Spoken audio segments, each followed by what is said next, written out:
করেছেন পশু চিকিৎসকরা তাদের কোনো নির্দিষ্ট অ্যান্টিবায়োটিক নেই, যে যখন যেটা পাচ্ছে সেই অ্যান্টিবায়োটিক দিয়ে দিচ্ছে। কেন আপনি জানতে চাইছেন? আবার একটু শর্টকাটেও জানতে চাইছেন, চলুন জেনে নিন। আসলে সব পশুর জন্য একই অ্যান্টিবায়োটিক, একই ডোজ ঠিক নয়।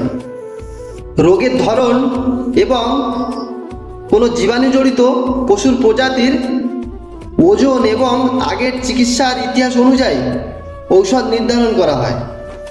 আন্দাজে অ্যান্টিবায়োটিক দিলে অ্যান্টিবায়োটিক রেজিস্ট্রেশন তৈরি হতে পারে এবং চিকিৎসায় ব্যর্থও হতে পারে, কারণ সব সংক্রমণ একই জীবাণু দিয়ে হয় না। ভুল অ্যান্টিবায়োটিক বা অপ্রয়োজনীয় ব্যবহার করলে জীবাণু ঔষধের বিরুদ্ধে প্রতিরোধী হয়ে যেতে পারে। একেই বলে অ্যান্টিবায়োটিক রেজিস্ট্রেশন। তাই পশুর রোগ, ওজন এবং পরিস্থিতি বিবেচনা করে যোগ্য পশু চিকিৎসকের দ্বারা অ্যান্টিবায়োটিক নির্ধারণ করা সবথেকে নিরাপদ। আশা রাখি বুঝতে পেরেছেন। Thank you.